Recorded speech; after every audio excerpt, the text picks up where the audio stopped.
As therapists, we have a unique view into the world. We hold space for grief and trauma, yet we also witness resilience and healing, all while being human beings ourselves.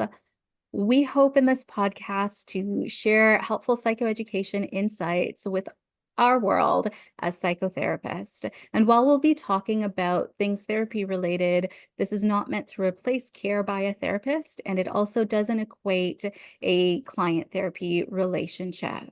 So, who are we? Well, my name is Darby Crosby. I'm a registered psychotherapist. I own Crosby Counseling and Wellness. I am currently just doing virtual work so I can see individuals, couples, and families throughout Ontario. I do this through a very secure virtual platform. I see a number of different sort of issues and concerns. I do have sort of a preference, or I do like to work with sort of adoption related issues from all members of the adoption constellation. And I also like to do a little bit of divorce and separation. And that doesn't mean that you have decided to do that. It also could be sort of should we, shouldn't we, and co-parenting stuff as well. But I work with individuals, couples, families. Yeah. And you, I'm Kameela? I'm Kameela Osman. I'm a registered social worker and psychotherapist. My clinic is Elite Counseling and Consulting Services in Bowmanville. I do in-person therapy as well as virtual therapy throughout Ontario. And my areas of focus is mindset therapy, couples therapy, and perinatal mental health. Darby and I both work with individuals and couples as well as offer supervision to other clinicians.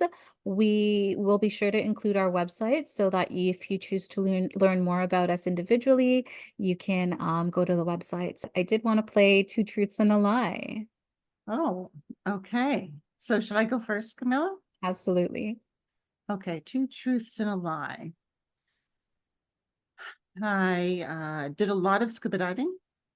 And one time when I was scuba diving, I was near two hammerhead sharks who were swimming away from um, uh, a reef that I was diving to. I knit a shawl that won first place at a place for shows. And also I owned my own horse. Oh, I want to say it's the sharks, Is the is the lie. No. Mhm. Oh, I did not know this fact. And we've known each other for some time. That's a really cool fact. What was the lie, Darby? I owned my own horse. Oh, I knew you worked with horses, so I didn't like that flew over my radar. Yeah. Yeah. And so, So yeah, that's really cool. mhm. Yeah, it's funny when you do these kinds of things. You have to think up sort of the real obscure things. So, Yeah. Yeah. yeah. What can slip in there? Yeah. So what are your two truths and a lie? So I'm first generation Canadian. I'm a mom of two, and my favorite ice cream is mint chocolate chip. I kept it more simple. I know, and I feel like I should know the answer to Yeah. this. Well, Um, that's what makes it trickier I when you know. keep it simple. Yeah. The ice cream is the lie. No, I love mint chocolate chip. I'm not first generation Canadian. I was born in Trinidad. That's right. I knew that. You didn't know that. That's okay. Well, Yeah. obviously we need to get to know each other better. So maybe we'll do that over the course of this podcast. Yes, for sure. So one of the things that we wanted to sort of discuss in this first podcast is to answer or address some of the questions that we hear a lot when clients sort of come to us and asking us about therapy. Because some people have myths that believe that therapy is only for really sick people, for example. Mhm. So I just want to say that it's not. If you're, having difficulty with something, if you're stressing about something, if you need to talk to somebody and get a different perspective, that's a good time to come. Waiting until things have sort of festered and become really difficult makes it harder to sort of unpack that and process that. Therapy is, meant to help you when you're having a difficult time. We don't, sort of say you have to have this or you have to have that, or that's not sick enough. We never say that. Yeah. Yeah. Another common myth that I hear is that will have to go to therapy forever, or the opposite, that my problems will be fixed in 3 sessions, especially if there's a lot to unpack there. The reality is, clinical needs is going to vary. And so, even in consults, I'll have clients sometimes ask, well, how many sessions do you think this will take? We won't really know till we begin. But therapy is goal oriented. So, we will set up those goals and try to keep track of, are we making progress towards those goals as we go? And then the frequency of sessions may shift. So some clients may start with like a bi-weekly while we're building tools, and then we may spread it out based on need as we go. Right. Yeah, that's always varied and it's very individual. You're right. Something else I hear a lot is, like if I'm going to do couple counseling, we have to be on the verge of divorce. Is Mhm. that true? And it's not true. In fact, we'd much rather you come when you just start to have those repetitive arguments, because then we can sort of break that cycle and improve your communication so those things happen less frequently. Yeah. Sometimes if you wait till, you're at that doorstep of should I stay or should I go, sometimes it's really hard to rebuild trust and communication patterns because resentment's already in place. So Mm, if you come earlier, sometimes we can do things that help you a little bit more. mhm. Yeah.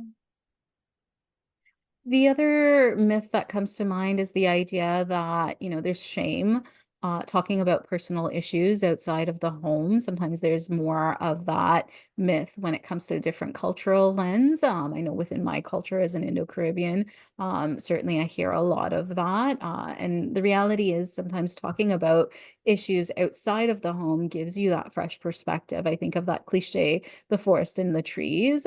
And so it can help to talk to a neutral party who doesn't have a vested interest, that bias to one way or the other when we're trying to reach resolutions or when we're looking at things that has happened to us in the past. And so, if we're struggling and we need support, it's better to reach out and get that support than to continue to struggle in silence. Mhm. Absolutely. The other one we hear is that it's just talking, like, so you're just focusing on your problem, you're not really doing anything. There's nothing therapeutic that's sort of going on, and it's quite the contrary. Sometimes being able to, like you just said, talking to that neutral party, somebody who doesn't know the other people that are involved. Mhm. Sometimes even hearing yourself talk about stuff also helps to sort of clarify what the problem is and Mhm. help you to sort of move forward at trying to create that solution. And that is sort of the benefit of psychotherapy, Yeah. is that it's a process. It's not, you come and the therapist does A, B, and C to everybody, and then it's done. It's Yeah. very specific to the individual. Yeah. I'll add with that processing and in psychotherapy, we're using evidence-based modalities. And so, it's going beyond talk therapy. And there is, as much as I say, like we're going beyond talk therapy and we're using those evidence-based modalities, it's that mixture of processing and then practical. So yes, we're touching on tools and strategies and individualizing it per person, but there is that element of there are specific tools that are being used that goes beyond talking to a friend or talking to, another respected figure of authority, where, we're using Mhm. something very specific and regimented, proved that to help with different issues such as anxiety or depression. Mhm. And sometimes people feel they have to relive the upsetting event in order to do therapy, and that's not necessarily true, right? I mean, we don't need to talk about the thing that upset you. We need to talk about what's happening to you now in this moment, right? And how it's impacting you now in this moment, how to overcome those things. So that's another piece of this, thing that causes people to be hesitant to come to therapy. Yeah, I definitely hear that one, that, therapy might be more traumatizing because I'm talking about problem talk or the same problems over and over. And as you said, that's not true. That in fact it's more nuanced than that, that we're actually, yes, we might do some processing and talk about what led you there, but then we're also looking at solutions. We're looking at how Mhm. to, yes, what's going on right now, but then what do you want for your future? How can we help align you with that? Mhm. Yeah. And it is a process, so it does take time for everybody to get comfortable and to sort of fit in and flow. So, Mhm. but most people find that it's very unique and helpful.